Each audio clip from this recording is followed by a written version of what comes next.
Hey, this is Bruce Boudreau, and you're listening to Empty Betters with Nick, Mack, and Harrison.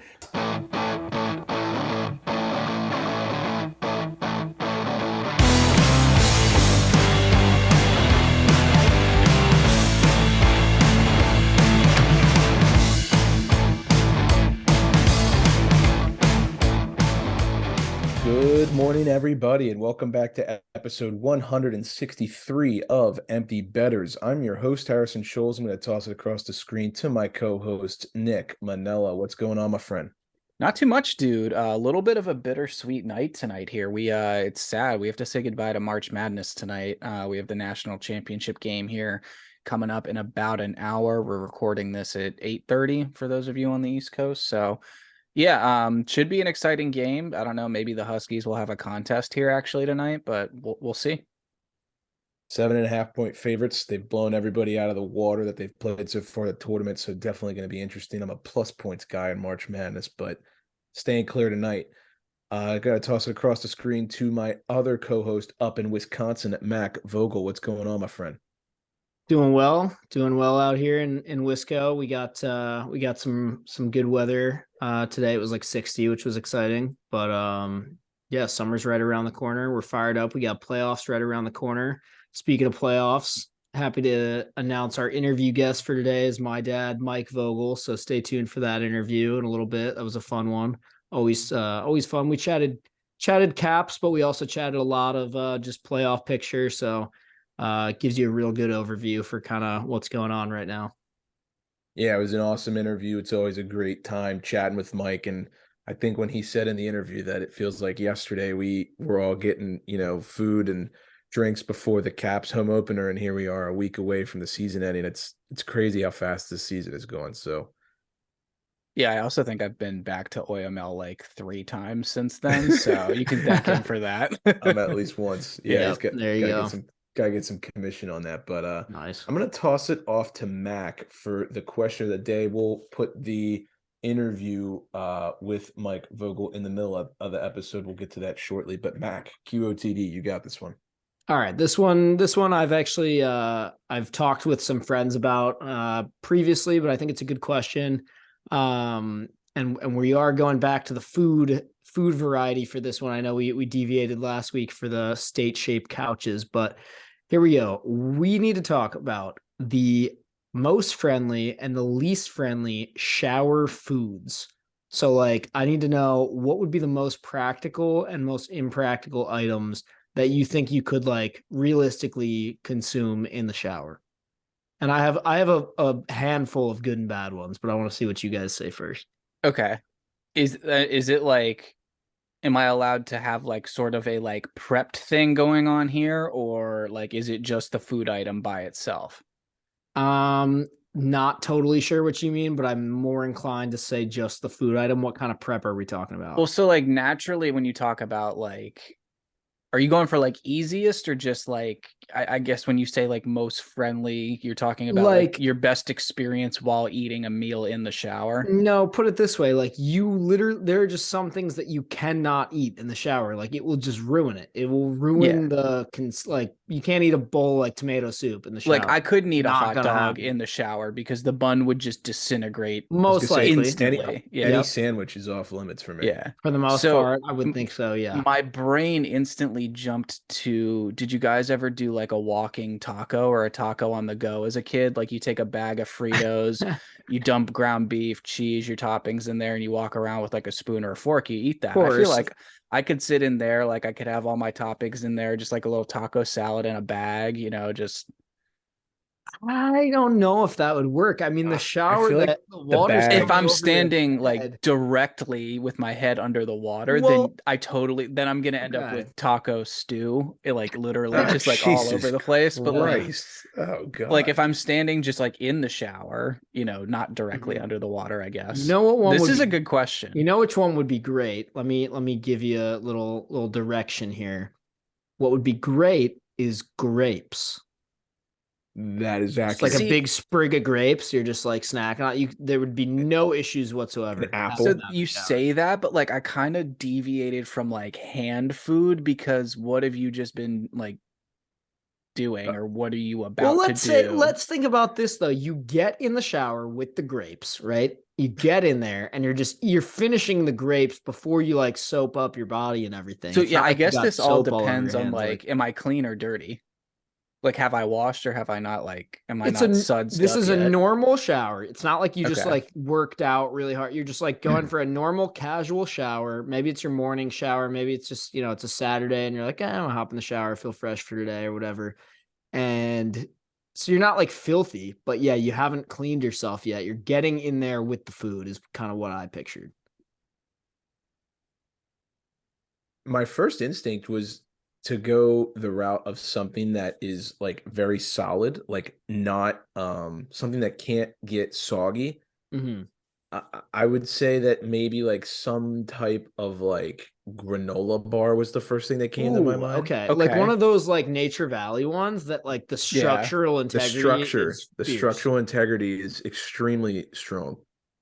The I foundation is don't sturdy. hate that. There is a lot of crumbage situation Yeah. involved with that one, but that was could where be my done. brain went. But then when you said grapes, now I'm thinking fruit. most fruit would work. That is kind of a cop out. Like most fruit and vegetables would work.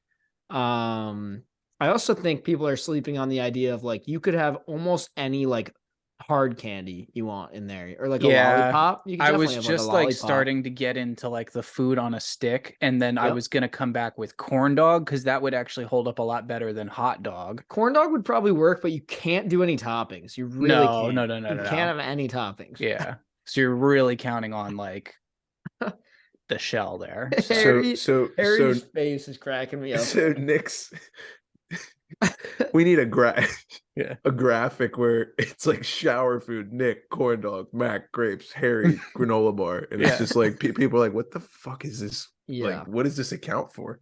What would be this? like, do you have one that like stands out as the worst? Well, I thought Because like, I feel like I'm going to go back to like a meatball big sub open again. bowl. Yeah, meatball sub. It's the answer for a lot of questions. I also Pulled think like a pork bowl of sandwich. cereal would be pretty Ooh. unfortunate because like Yeah, that would be very like you unfortunate. just like you would think it would be okay, but no. Like Can you imagine eating barbecue in the shower? That Yeah, would I feel like suck. I'm gonna have to agree with Harry for like pulled pork sandwich. It's just like you're continuously getting like more disgusting. Okay, as hear me you, out. Like, how do we feel about like a day or a 2-day old like piece of pepperoni pizza? oh, I think that would work well. I think that might be the if winner, it's to be kind of honest. stiff and it's cold too. You're not reheating it. You're just out of the fridge, cold pizza. I can do it. I think that would work. Yeah. I'm down. That was an excellent question. I don't know how you came up with that, but I've actually thought, like I've thought about this one a lot. This one is not one that I just thought about. Are you going to eat in the shower? The crazy thing is, No, like, I actually the really answer haven't. But to your maybe I should. question is a beer. True. I mean, we all know Yeah. this. You can drink whatever you want in the shower as long as I it's, need like, I need closed. an Empty Betters Insta story of you in the shower eating grapes. That would be incredible. Being like, see, right? I was right. No, what we really need is me in there with the pulled pork sandwich Yeah. and showing people why it doesn't work. Yeah. It's gonna look like the taco stew that Nick's talking about. Which Or Oh one my frame, God. me eating the corn dog, no topping, thumbs up. The next, there's like ketchup and mustard like dripping down my arm. And, I like, just it's imagine you over like it. posted up in that like gloriously massive shower you have in Yeah. your house. I do have a great shower. For those of you that don't know, and you're just in like one of those like plastic lawn chairs, just like housing a pulled pork sandwich. Like, Yeah. Well, we could try it. we're always tackling the important things on this podcast, but you know that portion of the episode about soggy food in the shower was presented to you by Brackish Life. If you're like us and grew up on the water and outdoors, then Brackish Life is perfect for you. They have a wide selection of gear from UV shirts to hoodies and hats. It is Real Bay apparel made by Real Bay people. Head to www.brackish.life today to check them out. A little salty, a little fresh Brackish Life. Alrighty, let's get into the league news. We covered a lot of stuff with Mike Vogel. That interview will be coming shortly. Just a couple tidbits here. The Boston Bruins, officially your President's Trophy winners. It is the fourth time in their franchise that they have won this award. They are also now the fourth team ever to hit 60 wins. thoughts on the Bees? Pretty darn impressive. I mean, it's crazy to think that with all the good teams, especially the good teams we've had in the last 5 to 10 years, that they're just the fourth team ever to hit 60 wins. So I know we on this podcast like to poke fun at teams that achieve things in the regular season and then fall short of those in the playoffs. But this is a pretty big achievement for this team. Yeah, and I think we touched on a little more in the interview with my dad about whether or not they're going to be one of those teams to actually get it done, winning the big regular season trophy, or whether they're going to choke out. But it seems like a lot of people have either one or the other opinion about that. Yeah, for sure. And I think it's worth noting they currently have 121 points on the season. They have 7 games left on their schedule, which means they have a chance to break the all-time record for most points in a season, currently held by the 95-96 Detroit Red Wings, where they had 131. Yeah, they were pretty good. Yeah, I think you could name a couple people on that team. Yeah, one or here two. There. So what? The Bruins would have to win 6 of their last 7 to break it, if math is standing correct. Pretty much. They would tie it with 5 wins. They'd break it with 6 wins. Maybe an overtime loss in here or there. But yeah, Bees are rolling. Chris Letang played his 1,000th career game against the Flyers. Thought this was a really interesting stat that I sent to you guys. Amongst active players with 1,000 career games played, he has the most wins. That is pretty weird. Nick Backstrom at number 2, I believe. Interesting. I'm correct. Not surprised that those 2 respective players are from those 2 respective teams. It does make sense, especially when you think about specifically when they both joined those teams. Like also on that list, but much farther down was Ovechkin, just because he has that one extra season of bad Capitals hockey of 3 Capitals wins. Yeah. Right.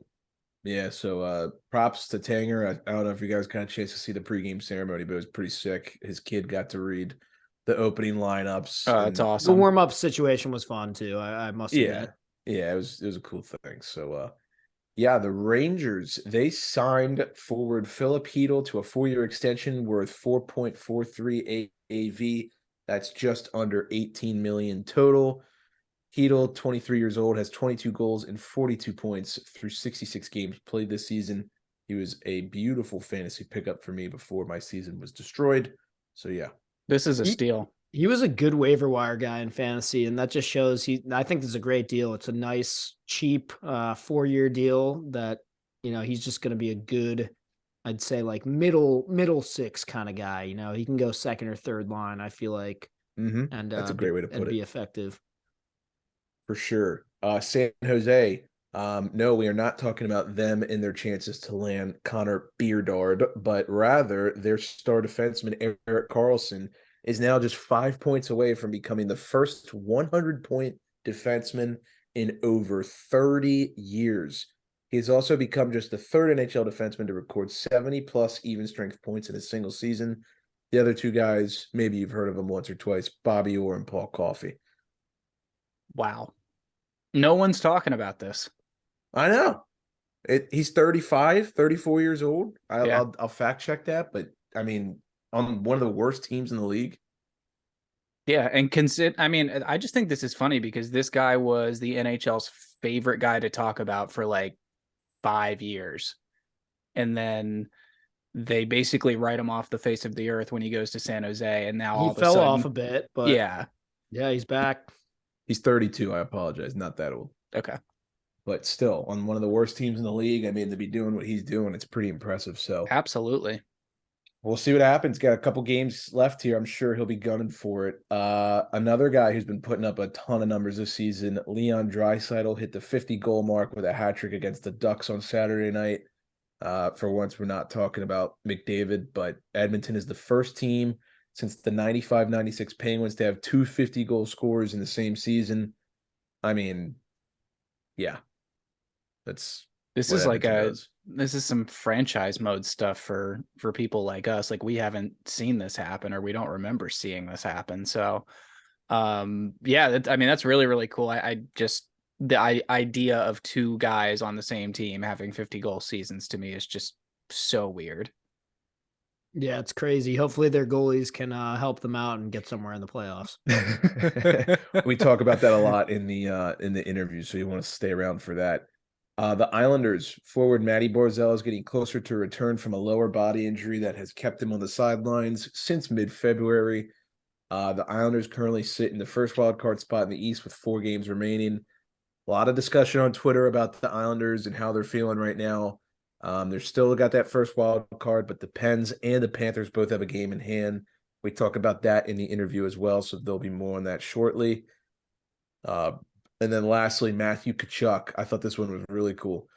He's the first American-born player since Jeremy Roenick in 1994 to have back-to-back 100-point seasons. Really damn impressive. Yeah, that's awesome. Another that the other thing- night, and I was thinking, wow, why isn't anyone talking about this? Just another thing that no one's talking about. I know there's a lot going on with everything that McDavid's doing and everything the Bruins are doing, but it would be nice to see some of these milestones get at least some airtime on ESPN as well.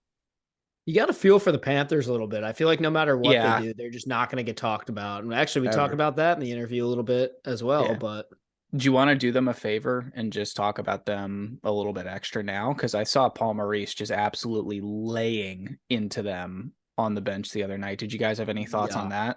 that was interesting. Feels like the direct result, right, of Keith Tkachuk also Yeah. running his mouth saying that they're soft the day before or the day of or whatever that was. Yeah. But yeah, that was interesting. We to don't say the really least. see hockey coaches. I feel like that was something we were just like, you would go to a hockey game and you would just hear that at a Caps game. Like you were just used to that. I feel you like don't this really is the see kind that of thing anymore, you though. expect to see in the locker room, or you expect Yeah. happens in the locker room in between periods or whatever. It's pretty rare to see like an NHL coach. I feel like in these days, like you're saying, really just blow up in front of everybody like that. Yeah. But it was definitely a big statement, and I mean, they kind of worked. They kind of responded. They won that game. They did. In overtime. They did respond. I think following the following game, I'm pretty sure, I don't know if you guys saw this, the Brooks Koepka, Aaron Ekblad incident where Yeah. the empty net goal. No, they played the Leafs and it led to a breakaway. I can't remember who scored it, but the Leafs basically iced the game because Ekblad let a puck hop over his stick and he blew it. And Koepka was holding the traffic cone and it went viral on the internet, kind of saying, he was screaming like Ekblad or whatever. Oh, he was giving it to him, and it was not Yeah. an isolated incident. He kept it up throughout the game. Yeah. Yeah. What were your thoughts on that? I mean, kind of classless in my opinion. I didn't get it. I saw Ekblad's comments after the game. Like I thought like they were like friends and he was like there like just messing him. Like if your buddy was like at a game, you would like show up and fuck with him. But yeah, I don't know. I feel like it's just weird now seeing him do that with knowing that they're not friends. Harry, I kind of agree with you. I would say it's kind of classless. It just seems kind of dumb. I don't know. I don't think that was a sober decision by any means. Yeah. Well, the Michelob sponsorship probably didn't help that. But There you yeah. go. Well, they probably wanted to duke it out a little bit after, but should they be in the QMJHL, they would not be allowed to because the Q just announced a rule change for next season that will ban fighting. The details of the rule have not been released. However, the league intends to come up with a practical solution prior to the start of next season. Boys, I think I know where we all stand on this, and I don't think any of us are really in favor of this. What are your thoughts? So my initial reaction was I'm not surprised. I feel like just the way that like the hockey world has been going for the last 15, 20 years, you probably knew that this was coming for a major junior league like this. I don't think we'll ever see it get taken out of, the programs. Like I don't want to see it taken out of the NHL. Certainly don't want it out of the Coast or the American League, because where else would I get entertaining videos to watch, while I'm on the toilet? But yeah, I don't know. I don't know how I feel about this one. It kind of really just rubs me the wrong way. It also like, you don't know the rule, but you're going to come up with a rule. Yeah. Like My putting thought that is, out as a like, statement is just weird to me. I would agree. My thought is like, I guess you guys can do whatever you want. I just really hope that like others don't follow suit with this one. Which is, of course it's the Q, right? Like it's the one where every game's like 9-7, like it's all skill. Like if you put this in like the Western Hockey League, it's a completely different animal, right? No, the Western Hockey League is where like 15-year-olds go to fight 20-year-old guys who were working on their dad's lumber farm last year. Like, It like the culture difference is just so like weird, but I don't know. I'm curious to see what the practicality is in the rule book that comes out before the season, so we can see how that works. I think we're probably, I would say, just 5 years away from those guys getting cages and bubbles. Probably. I don't know how far we are from that in the NHL. Maybe like 20, but Yeah. I could see a world where that happens. But and then the last little piece of discussion news, per Elliot Friedman, Utah Jazz owner Ryan Smith met with NHL Commissioner Gary Bettman last week. Bettman said he's interested in the NHL and the NHL is interested in him.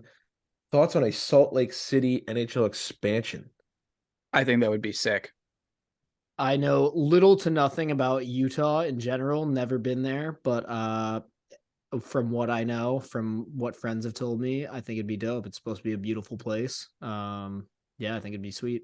I know they're up for the 2030 Olympic bid again. They hosted the Winter Olympics in 2002. It's one of the ones I really don't hear anything bad about, maybe because it was in the States, but I don't know. I just feel like they could do so much cool stuff with that team in that city. I think it would be a home run.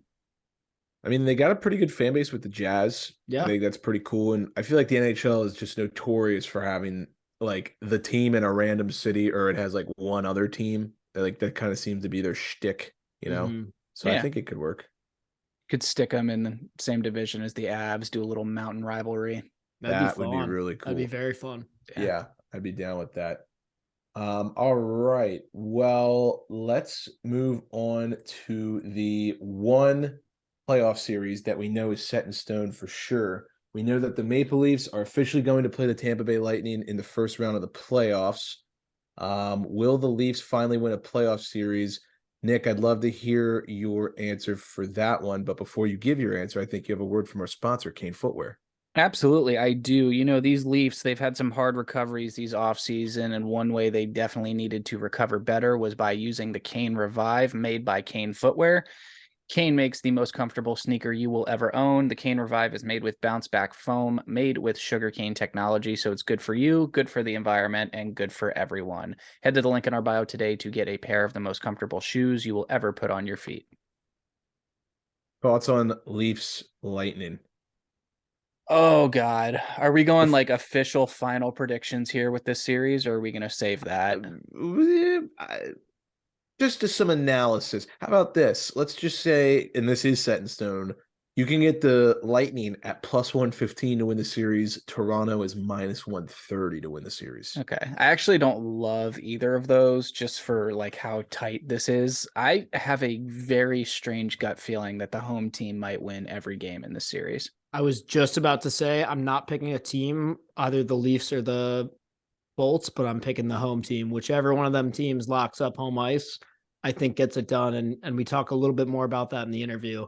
But I just think both those teams have been so good at home this year that that's what's gonna come down to. And they'll play each other second to last game of the year, and that could come down to who gets home ice. That'd be really interesting.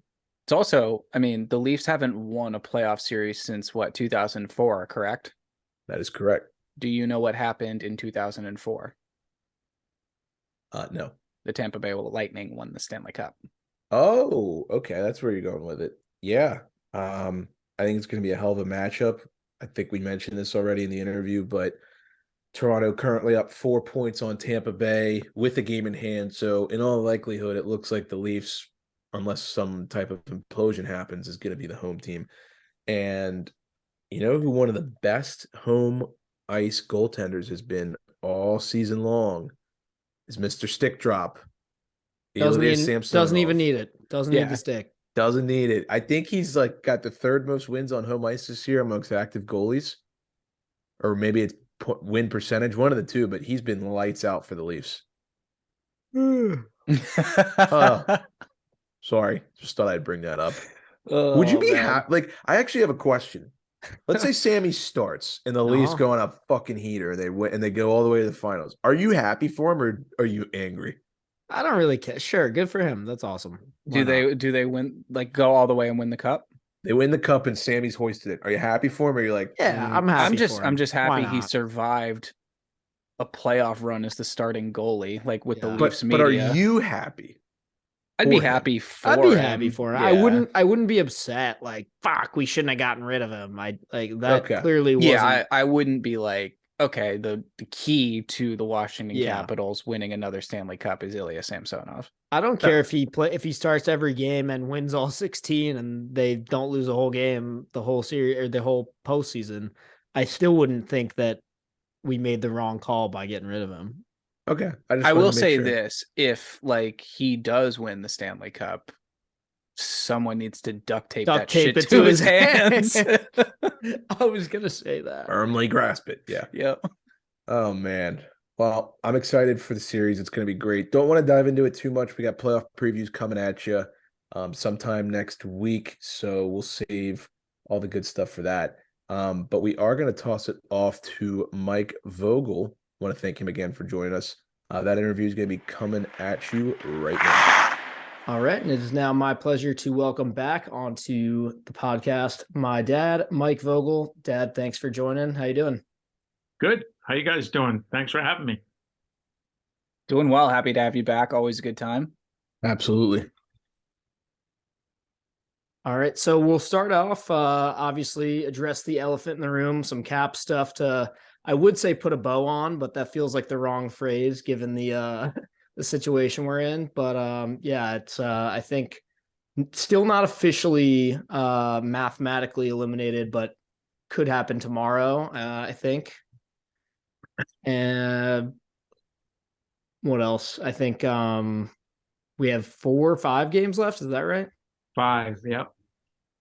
I would say it's all over but the shouting, or if you're Dan Baird and the original Sinners, all over but the crying. So Yep. yeah, I mean it's been a tough season, disappointing season. I think there were higher hopes for sure, but I think when you look back on it, this is the 9th, or this is the first time in 9 years, I should say, that this team has not made the playoffs. It's the second longest streak currently in the NHL. Only the Pittsburgh Penguins have a longer run, and theirs is, I think, twice as long. I think it's 16 seasons, I want to say. But that just, to me, illustrates how hard it is to make the playoffs in the NHL. And I don't know that people are past the perception that, there was a time when it was pretty easy. 16 of 21 teams made it, 40 years ago, and really almost 30 years ago, 16 of 21 teams made it. But there's 32 teams, and they've never increased the number of teams that make the playoffs. Hopefully it stays that way. Yeah. I like it this way. Halfway through the season, the Caps were sitting with 50 points in 41 games. They were on a 100-point pace. They finished with 100 points last year. Second half, they could not at any point win more than 2 straight games, and they only won 2 straight games twice. And that'll put you in a hole. And when you can't gain traction in the standings, put together a run of even 3 games for that long, you're asking for trouble. I mean, it's all about, especially in that division too. Yeah, exactly. I mean, it's all about rolling points in and keeping them coming in. You got to keep the steady diet of points coming in. And, for a good stretch of the early part of the season, they had difficulty doing that too. And then, they had 5-game winning streak in early December. They lost a game that they, by all rights, should have won. Was a 2-1 loss to Dallas in mid December, where they completely outplayed them, outchanced them, outshot them. Ottinger was fantastic, and they got a couple of bounce goals, and they won 2-1. Then they went on another 5-game winning streak. So they won 10 out of 11 at that point. But in winning the 9th of those 10 games, John Carlson was lost for exactly 3 months. And there's some guys that you can replace for a week, a couple of weeks, maybe even a month. John Carlson's one of them. And to me, one of the things that stands out to me is they had 6 defensemen last year. Their entire top 6 played between 72 and 79 games. Wow, that's they were wild. healthy. Matt Irwin, their 7th defenseman, only played 17 games all season. This year, I think Matt Irwin's is up around 55 games played, and Wow. then they've had to use a bunch of other guys as well. And Dylan McElrath was seen in, patrolling an NHL blue line for the first time in a few years. Gabriel Carlson got some, a look. Vinny Iorio had to answer the call. How many different D did we have play for the Caps this year? Do you know the number offhand? I know there's at least 11 just since March 1st. Wow. And Yeah. I think it's something like that, 11 or 12, maybe 13 for the season. But they're only going to have 2 defensemen who have a chance to play as many as 72 games this year, and that would be Trevor Van Riemsdyk and Nick Jensen. Trevor's already there. Nick Jensen is likely to get there. I think he needs just a game or 2, but that's it. And when you put your blue line in that sort of, to me, you look at Darcy Kemper and Charlie Lindgren, I think both of those guys have played better than their records would indicate. Darcy hasn't gotten any offensive support. Charlie, a lot of nights lacks defensive support. Darcy, a lot of nights lacks both. Yep. Just the way it is. It's one of those seasons, and I think, under normal circumstances, I think the general manager of this team, the one that we're talking about, the 2022-23 Washington Capitals, might say, hey, our team's aging out. We need to kind of tear it down, rebuild. But obviously, we know circumstances are completely different here. Alex Ovechkin plays for this team. He's chasing a record that 10, 15 years ago, nobody thought anybody would ever threaten or have a chance to break. And he's indicated that he wants to, during the last 3 years of his contract, which are the 3 years coming up, he wants to contend for the Stanley Cup. He wants to make the playoffs. He wants to play for a competitive team. The team is fine with that. They've agreed to do everything they can do to make that happen, which to me is a little bit of a tightrope walk, given that you've got an aging core. Yeah. And I think they've done a good job of attaching some youth and some speed. And speaking this year of the midseason signings of Dylan Strome and Sonny Milano, and finally working Alex Alexeyev into the lineup, and getting Rasmus Sandin in the trade for the trades, I should say, for Eric Gustafsson and Dmitry Orlov. So I think they've set the clock back a little bit in that regard, but there's still work to be done. I mean, you can look at this team and say, these are our 2 goalies for next year, and these are probably our top 6 defensemen. What you don't know is what the forward core is going to look like, and I think that's where the offseason construction is going to take place. And I think they need to get a little bit younger up front. I think they need to add some dynamism, some skill, some put the puck in the net ability. For me, there's too many games, especially in the second half of the season, where they outplayed and outshot and outchanced teams. And at the end of the night, they had maybe 41, 42 shots to 25 for the other team, and they lost 3-2 or 3-1. They don't have enough finish anymore these days. And, the game against Pittsburgh a week ago or so is a perfect example. It's a 0-0 game halfway through the game. The Penguins score 3 goals in about 10, 11, 12 minutes of playing time, all of them on odd man rushes, all of them where they've got guys picking the corner, and it's not, Crosby and Gino doing it. It's Ryan Poehling. Gensel scored one of them. Yeah.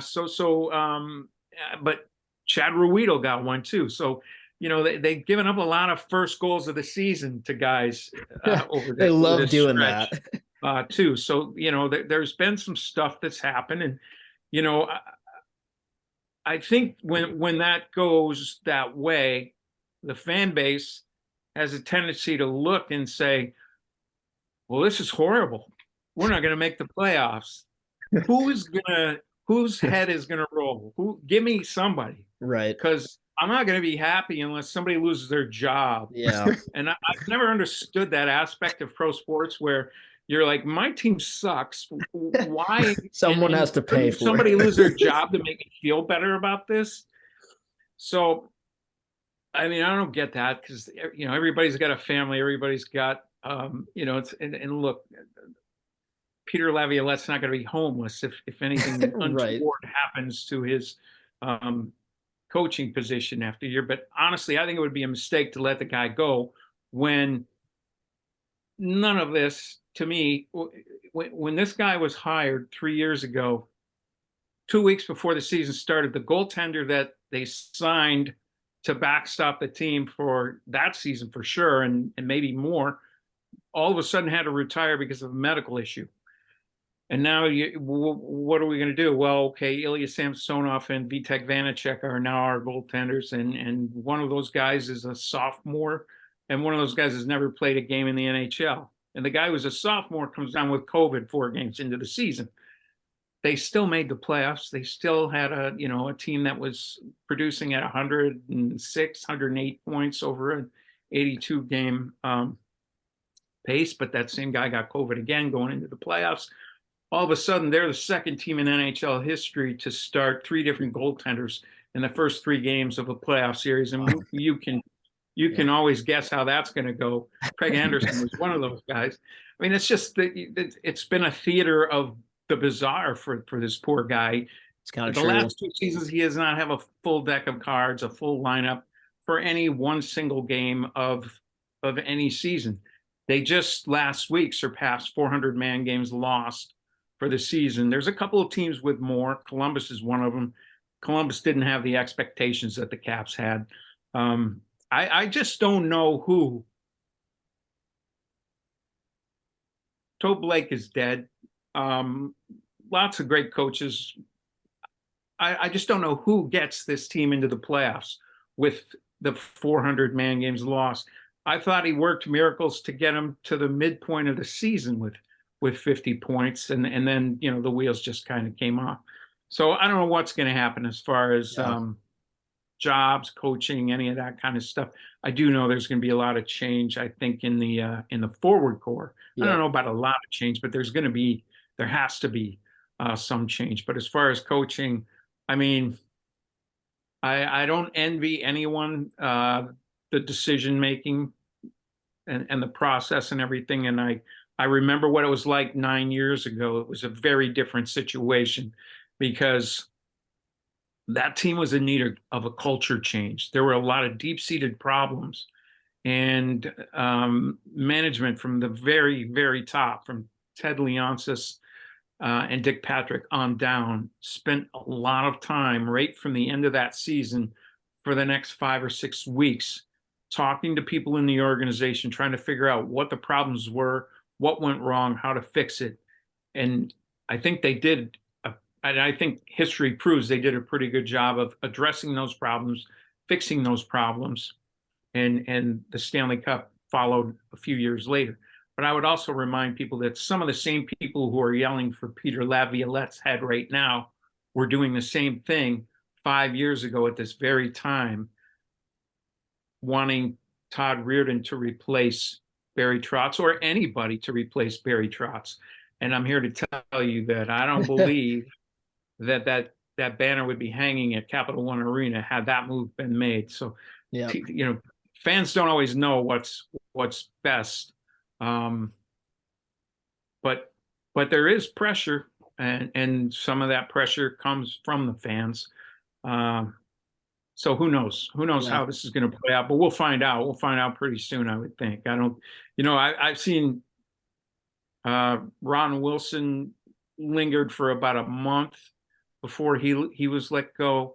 Adam Oates, I think there was a little bit of time there too, but typically these off-season changes are made fairly quickly, and decisions usually are made before the end of the season, and then we see what happens when it all plays out. Yeah, it should be a really, really interesting offseason. I think that's a very good big picture summary from someone who's obviously very close to the team and has watched every game this year. So appreciate that insight. Guys, any Caps questions before we move on to NHL? Yeah, while we're on the topic of coaching, I know one of the names that's been thrown around as the Caps Laviolette rumors start to swirl is Jeff Halpern. What are your initial thoughts on a guy like that who's an assistant down in Tampa Bay coming in to take over, with that being his first NHL head coaching role? See, that's a good question. I love Jeff Halpern. He's one of the favorite players I've ever covered. I have a good relationship with Jeff Halpern. But again, going back to the stated philosophy of this team right now is we're going to contend. One thing that people don't realize is coaches. I think there's a perception among fans that coaches are recycled. They're a guy like Peter Laviolette works for 5 different teams over the course of 20 plus seasons. John Tortorella, Mike Keenan, and on Bruce Boudreau. I mean, there are a lot of guys like that, but the reality is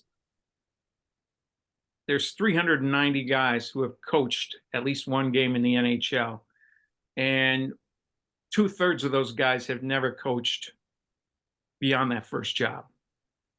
There are a handful of guys who do get recycled, but they're the lifers. Most guys get the one opportunity and they're out. In my time working for the Caps or covering the Caps from the mid 90s on, I've had 10 coaches. 4 of them had previous experience. 6 of them did not. Only 2 of those 6 who did not went on to get other jobs. So that's kind of right on the money. Bruce Boudreau got another job. So did Bruce Cassidy. He had to wait about 15 years for his next opportunity.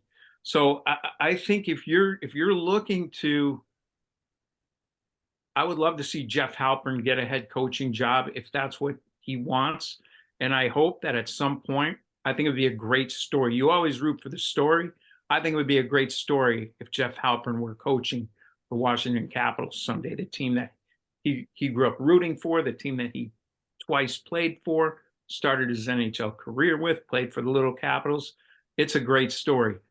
I don't necessarily think that time is right now just because of what I previously stated. I think that if you're looking to take this team into the playoffs and contend for a Stanley Cup next season and the 2 seasons beyond that, I would I'm obviously not the guy making the call, but I would entrust the team with somebody who has some bench wherewithal, who knows what they're doing back there, who's been there, done that. For me, there's a vast difference when I look at Jim Schoenfeld, Ron Wilson, Barry Trotz, and Peter Laviolette. Those guys were uber prepared for every situation because they had that experience. Excuse me. When I look at those other 6 guys, I can recall distinct situations with all of them where,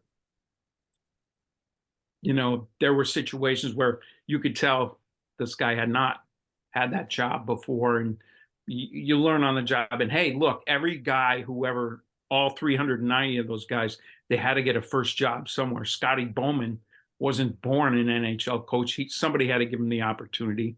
So everybody has to get that first opportunity somewhere. But I just think that, and the other thing, and I did the math on this today, the 4 guys that I mentioned, the 4 experienced guys over their time with the Caps combined have a higher points percentage than the 6 guys who didn't.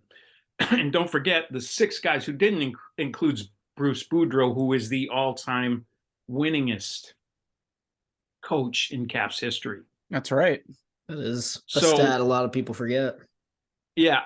And Barry Trotz is not far behind him. And going into this season, Peter Laviolette was not far behind him either. That his numbers obviously have fallen off a fair amount. But the thing about Laviolette, his points percentage has gone down with each season, but the number of man games lost has increased almost exponentially each season as well. So I think you can easily see. Also, you can look at Todd Reardon and Barry Trotz, the coaches, the other coaches who coached during the Brian McClellan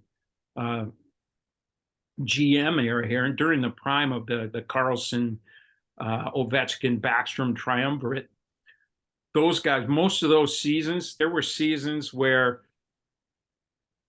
the three of those guys combined missed maybe 2-3 games all season. They were getting 97, 98% attendance rates from those key players. Peter Laviolette hasn't had that luxury. This season obviously is the season with the fewest total games played by those three guys.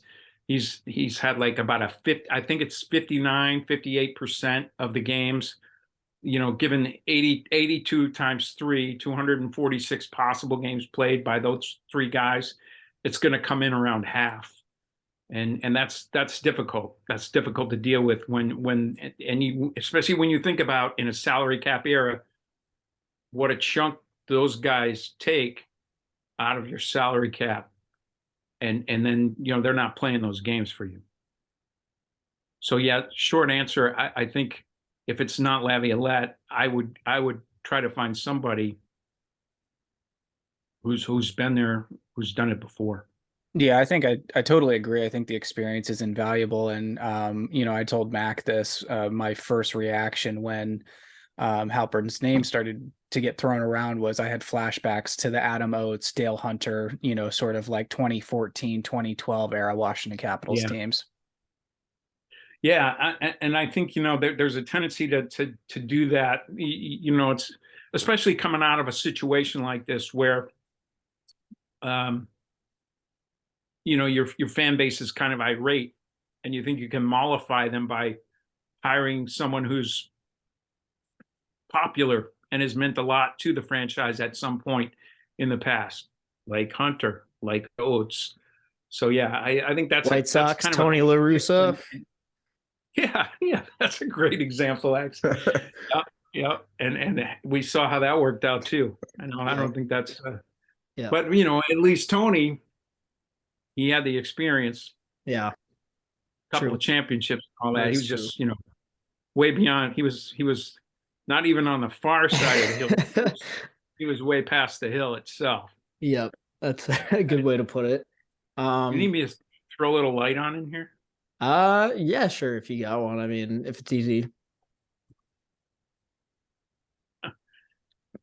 All right, should we move on to a little big picture NHL stuff? We got an exciting playoff race. I know us three Empty Betters boys were chatting about the West and the East earlier today, and how there's a lot of key games left.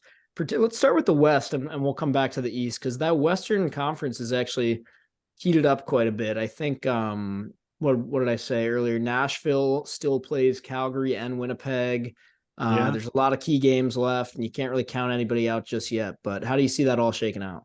I think Nashville has a couple games in hand too, or at least the last time I checked, they do.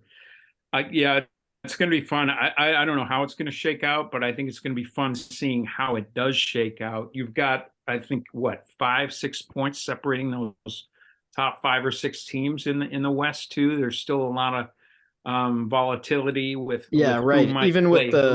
Even with the teams that are locked into the playoffs already, it's like you don't really know who's gonna. I mean, some of those divisions are still both divisions are still up for grabs. Yeah. So pretty wild. Yeah, that's it. So in the East, Boston's locked into that 1 seed, and Toronto and Tampa are locked into a matchup in the first round. And I'm pretty sure if it hasn't been cemented that Rangers Devils is pretty close to being so, and there may be some play as far as who gets the home ice seed in that one, and in the Boston the Toronto Tampa series. But yeah, out west, man, it's a free for all. It's wild, and it should be fun to see too. And you see who's coming in hot too, right? Edmonton right now, I think 9-0-1 in their last 10. Mm-hmm. Colorado's pretty hot too, so it's not really hard to see. A couple of months from now, those two teams tangling in the conference final, but obviously a lot's going to happen between now and then. Harry, you were saying you're big on Edmonton earlier. Is there a particular reason why? Other big than on them? I saw McDavid tweet. Yeah, I don't know about their goaltending, but I do think I do think that it would be, look, from a hockey fan standpoint, especially for myself this year, not having a dog in the hunt, no skin in the game. I would I wouldn't mind seeing Connor McDavid, on the big stage, and certainly going at least to the conference final. Yeah. I think I would like to see that happen, but obviously whether it does or not is going to be up to how the Oilers play and who they draw, and a bunch of other factors that we don't necessarily know yet. But personally, I'm rooting for Minnesota, and that's because I got a lot of friends that work for that team, that have coached for that team, and a couple that play for that team too. So, and I just think Minnesota is absolutely the state of hockey, and I think for as long as a team has been in the NHL in Minnesota, and it's there was a gap between the end of the North Stars and the beginning of the Wild, but I think you're talking about a half a century of NHL history there. They've not had a Stanley Cup there, so I think I would totally be down with the Wild. That would be really cool to see, no doubt. Be cool if they got the Stanley Cup and the Gophers won the national championship in the same year too. That would be crazy. That would be wild too. And you know what? You look at, it was a couple of years ago, they made the really difficult choice to buy out Zach Parise and Ryan Suter and pay the penalty on that, and you look at the amount of money, the dead cap space that they're dealing with, and you look at where that team is, and then they go out at the trade deadline and they go ahead and throw some more dead money around to get some draft picks, just getting involved in the, picking up some Dmitry Orlov salary. And there was another trade that they got involved in and picked up some of the freight that I can't think of who it was right now, but they've gone about it in a very unorthodox way. And they're still going to be paying for that for years to come too. So I think it would be kind of cool for them in the midst of that at some point to sneak one in there. Yeah. To be able to go all the way. And hey, look at, not like Ryan Suter's career ended when they bought him out, or Zach Parise's for that matter. Ryan Suter's still playing 20 minutes plus a night, and Parise scored 21 goals so far this year. So those guys' careers are still going relatively strong. But I think, they probably, I don't think they have any regrets. No, I mean that they're playing well. It's just so funny how, we've been talking about the East wild card race for what feels like a month at this point. And then this morning, Mac and I we're chatting, and it's like Vegas. No one's talking about Vegas. They're leading the Pacific Division, Yeah. right? And Jack Eichel's going to get his first crack at some playoff experience. Really excited to see that. Nobody's talking about Dallas. They're 1 point away from Minnesota for taking the division lead. Yeah. So it's not just, the Kings, the Oilers, the Avalanche. There's a lot of great teams in there that nobody's talking about, it feels like. Yeah, I agree with that too. And Dallas to me is a good dark horse team, because we all know how important goaltending is at this time of year. And for me, Ottinger is one of the best in the West. And that's one reason why, even though Winnipeg is scuffling and struggling, and they're hanging in the 8th spot there, and they're definitely getting some back pressure from both Calgary and Nashville at this point. If there's a team, if there's a lower seed, and this again assumes them getting in, which they still have not done, and they've scuffled a fair amount lately too. But if there's a team that's maybe a little bit of a dark horse, a team that could make some noise, a bottom seed that could make some noise and have a first round upset, it's them. And again, to me, it's just the goaltending. I think Hellebuyck is one of the better of the 8, 9, 10 teams that are still in contention out there. Especially going into the playoffs, like having a guy that is as good as he is and also has some playoff experience, been there before, at least knows a little bit of what it's going to be like. That's definitely inspires some confidence for Jets fans, if, like you said, if they can actually get in. Yeah, exactly. And they've got some talent up front. I think their defense to me it's decent. I don't think it's stellar. I don't think it's among the best. But when you've got Hellebuyck back there, if it's just decent, if you're not giving up 40 plus shots a night, and you're not getting out high dangered on a nightly basis. If you're keeping the odd man rushes to a minimum and you're letting them see the puck and that sort of thing, then I think they've got a chance. I wouldn't put them among the favorites or anything like that, but I think they could steal a round. He's a guy who could steal him a series. Definitely. But yeah, I think it's going to be a lot of fun to watch, and it's like I said, it's been a while. It's been 9 years since I've been able to just sit down, crack a beer, and watch, and not have to worry about writing or taking notes or anything like that. So Can't be it's too not mad an about an ideal extra long situation. summer either. It's not what I wanted. Yeah, it's been a while since I've had that either. It's not what any of us ever want, but you There's can't some do silver anything about it. linings, So you look for the silver lining. Exactly. Let's move east because my anxiety is extremely high on this Yep. one. So we'll start with the wild card: Islanders, Penguins, Panthers. I'll keep the Sabres in there because they got a couple games in hand here. Do you have a gut instinct of how that shakes out? Yeah, that's going to be nuts too. I think the schedule you for know, all those teams really comes into play here because they all have very interesting remaining schedules too. Yeah, and they don't have a whole lot of playing one another that I can remember. They either. don't, which I was saying, I wish there was a little more. It'd be fun if there was like an Isles Penguins game left that was real high stakes or something. But I mean, Or the a Islanders Panthers have Penguins. right. The Islanders have Tampa, but then they have Flyers, Caps, and Canadians to end it. And that's a little interesting. And then same with the Penguins. They still have the Devils and the Wild, but then they finish with Detroit, Chicago, CBJ. So it's like lot of good, lot of bad all at once.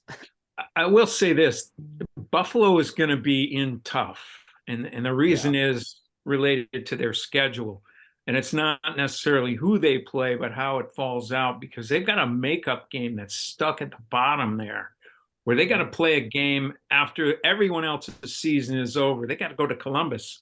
That's and play a right. game.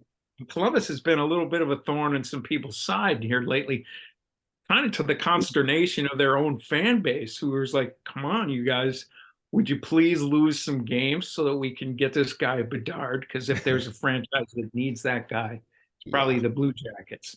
But Or the Capitals. They've won. Yeah, they beat the Capitals. They beat Ottawa.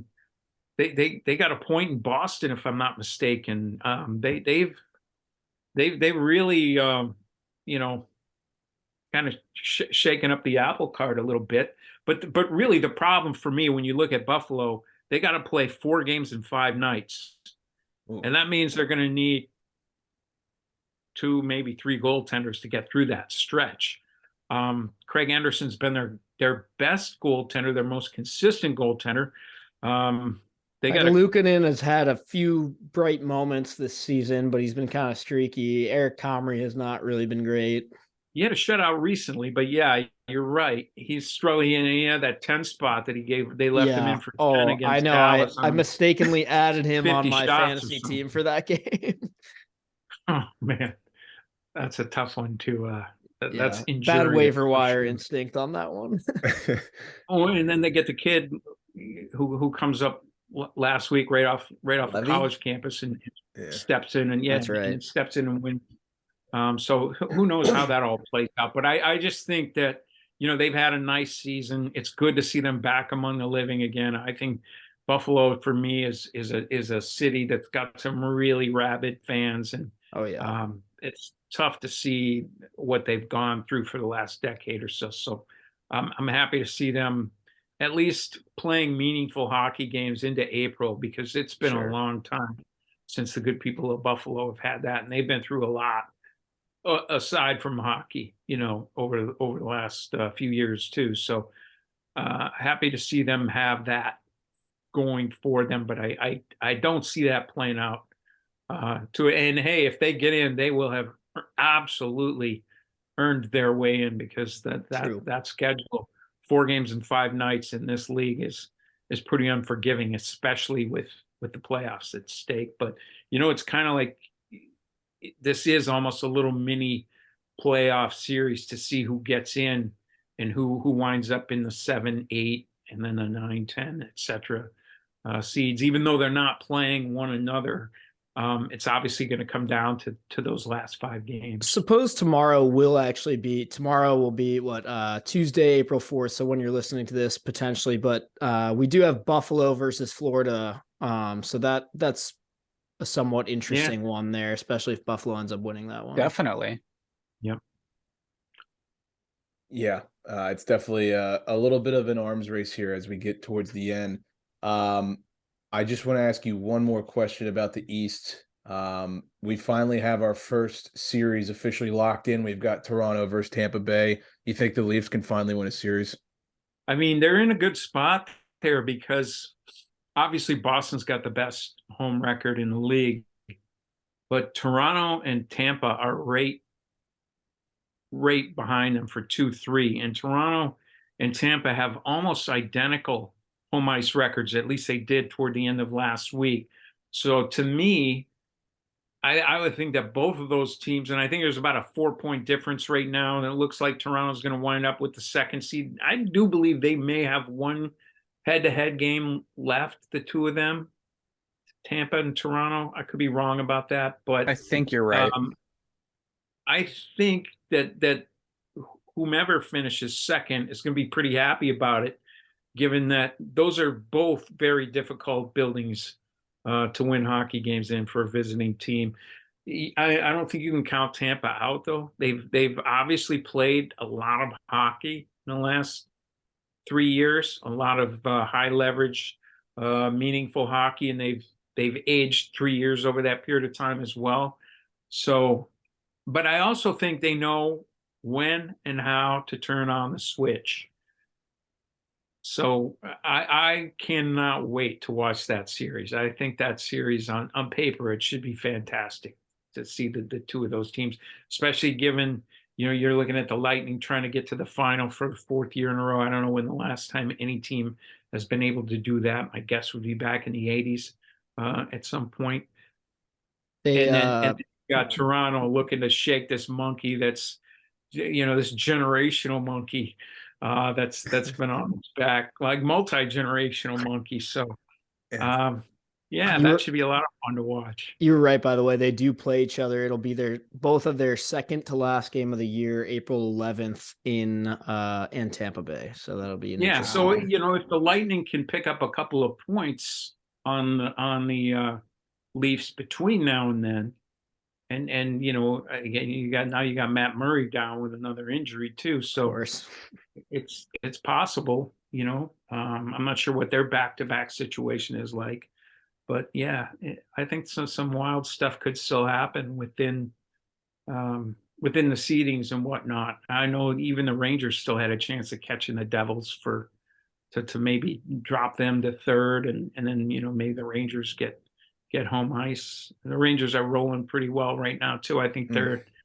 10-2-2 in their last 14, something like that. So the Devils are still kind of living off that early season hot streak. They played pretty well all season long, but they built up a lot of early equity, and they've been living off that to a certain extent too. That should be an exciting playoff series. Looking forward to getting some of that, 90s, 2000s beef back between those teams. Yeah. I mean, gonna be awesome.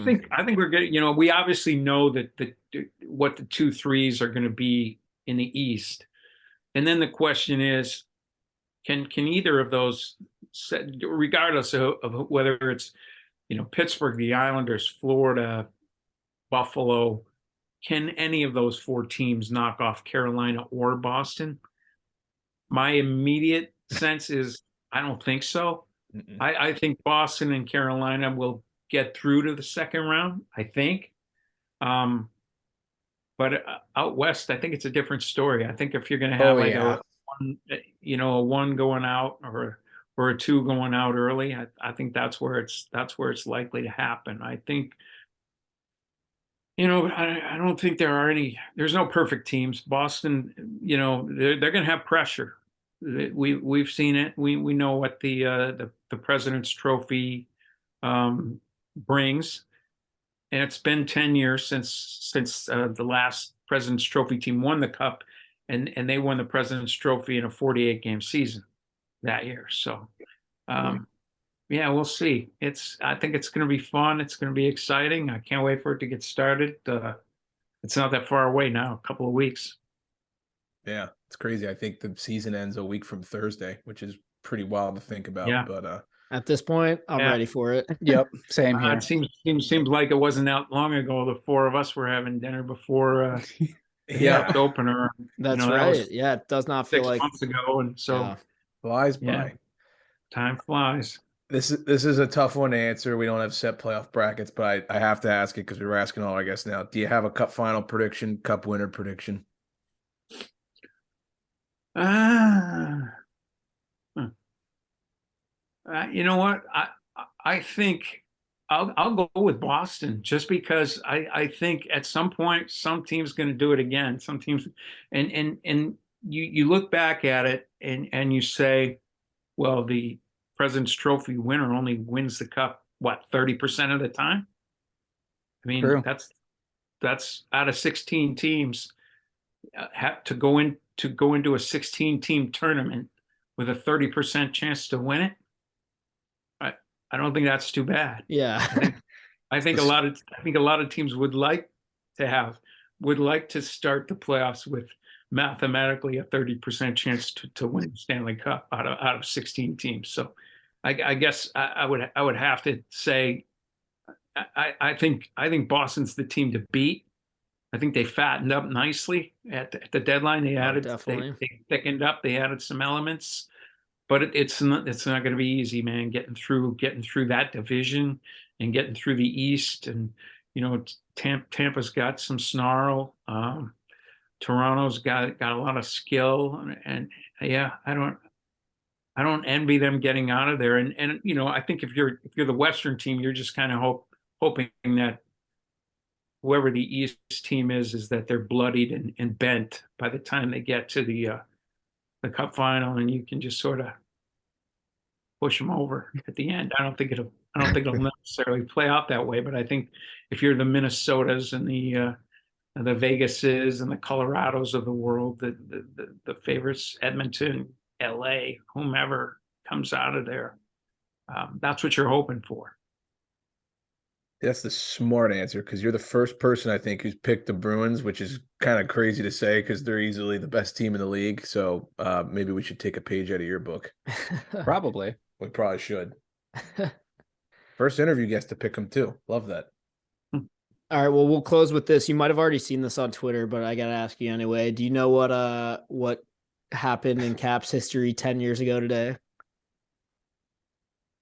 All right, so today's what, April 3rd? Yep.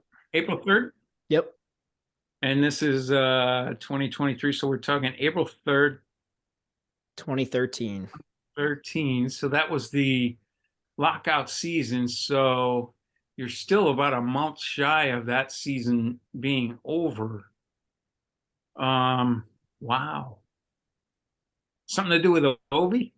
No, actually. Huh. Significant for a different reason. But it does this thing could have only happened because there was still a month left in the season. That's the other hint I'll give you there. So you figured out the hard part that was a lockout year. Well, they got off to a brutal start. They were like 2-7-1 in a short season, and then they turned on the Jets. I don't know. Was it some kind of did they win the Southeast Division? No, that was later on. They did that. That was like with a few games left. I don't know. You got me. It was a big trade. Oh shoot! Would that have been the Forsberg deal? Yes, sir. Wow. The incident. Wow. Yeah, that doesn't seem possible that was 10 years ago. I know. I have a tweet from Hockey Night in Canada from 3:59 p.m. On this day 10 years ago. Says reports indicate the Capitals have sent Philip Forsberg to Predators for Martin Erat and Michael Latta. #NHL trades. Yeah, I remember that day really well because Alan May and I were doing a live stream from the practice facility. So we were sitting up on that balcony that overlooks the main sheet of ice. and we were there for like 3 hours, and it was live, and we were just talking about the trades as they came in. And we had runners who were, digging around for information. And, we were trying to get somebody to go knock on George's door and ask, are you done, or is there anything else coming? And, so we didn't know if the Caps were in on anything. And it was a little like being a little bit of a fish out of water situation for me. And it was like that this year too, because we were in Anaheim. We were out west at the deadline. We didn't really know. Normally, GM's office is a couple doors down from mine. I can see the activity. I can find out what's going on. I wasn't there, so I didn't know. And when we were hit with that, I remember thinking to myself, "Oh, okay," because it kind of a light bulb went on for me, because I typically would sit down with the GM for 20-30 minute conversation, maybe a week before the deadline, and then write about it. And I remember going in and talking to George and saying, "So what do you, and I asked him about needs and whatnot and this and that, but it's not all just trade stuff." I'm like, "So talk to me about the two kids, 2 first rounders from last year. What have you seen from Tom Wilson?" And he was just on and on, just could not be more effusive in his praise, like talking to me, with specific details. I saw him do this. I saw him do that. I was at his game last weekend. And I'm like, wow, that's good stuff. What about Forsberg? Oh yeah, he's pretty good too. Pretty good, but I haven't seen him recently. Okay. And I just thought that was a little weird. Like, I'm just like, huh. Like, he was taking 5 picks ahead of the other guy, and at that point I hadn't seen either one of them play actual live hockey other than, training camp, summer camp type stuff. So I didn't know what either one of those guys was going to become either. So, some trades help both teams. Some trades help neither team. Mantha Verana. Yep. Right? Yep. And some teams some trades are pretty one-sided. That one was pretty one-sided. The TJ Oshie trade was one-sided the other way. So Yep. that's I think every GM, you're going to have the great trades that you can point to, and the ones that you're like, yeah, I shouldn't have pulled the trigger on that one or whatever. Yeah. But it's a tough gig. Well, cool. That's a fun story to end on. You boys got anything else? No, I think that's it. Just want to say thank you again. We always appreciate the time. It's always a pleasure for us. It's always a good time chatting. Always fun talking hockey, especially this time of year. So thanks for having me, guys. Big thanks to Mike for coming on. Always a great time chatting. Mac, I know you must love that stuff too. So it's always great. Yeah. I mean, it's like me and my dad just having one of our like normal phone calls, but you all get to listen to it. I feel like I usually pick my dad's brain about this kind of stuff. So you're welcome, everyone. Yeah. Once again, just want to thank him for his time. All right, we're going to fly through the last part of this episode real quick. I would say that the teams who have clinched so far are going to be some of the favorites that you guys are going to be betting on for this postseason. Since the last episode, the LA Kings clinched, the Oilers clinch, Lightning clinch, the Vegas Golden Knights clinch, the New York Rangers clinch, and the Toronto Maple Leafs clinch. Some teams that are eliminated, the Vancouver Canucks, they are out. They have not made a playoff appearance since 2015. And the St. Louis Blues are out, the team I picked to go to the Stanley Cup Finals in our preseason predictions way back in September. They missed the NHL postseason for the first time since 2018 and just the second time in the last 11 years. Damn. So I feel like tough. that doesn't get talked about enough. I mean, the Blues have like consistently made the playoffs for like the last 40 years with like maybe 5 in there that they didn't make it. Yeah. I mean, those Backus, Perron, Petrangelo years, they were money. I do want to say this. I don't know if you guys saw this. MoneyPuck.com did a simulation of the draft lottery. Guess who lands Connor Bedard? Well, we know. What? No, not the Caps. The Blues landed him. And I remember when Nick, I think it was you. We had that episode with oh no, Mac, that was you, me, and the Daily Over. That was the one where it was just us three, and that was my bold take. Yeah, I Yep. do remember you saying that actually. So we'll see if it actually comes true. But I hope you're wrong. I hope that doesn't happen. I hope I'm wrong too. That'd be so lame.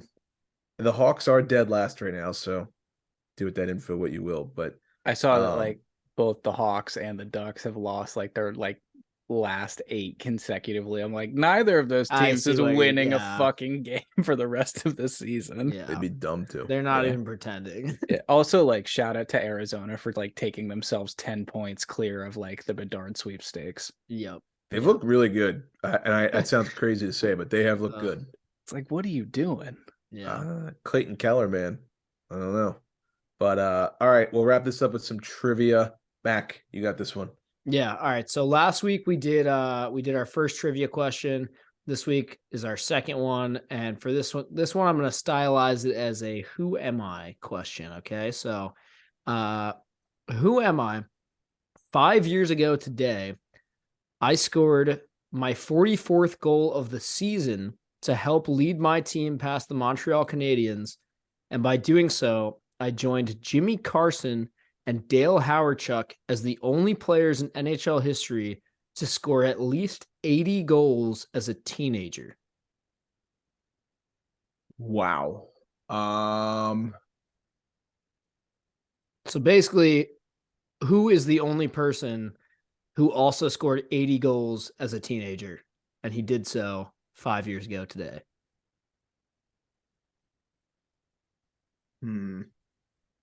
So 2018. Artemi Panarin.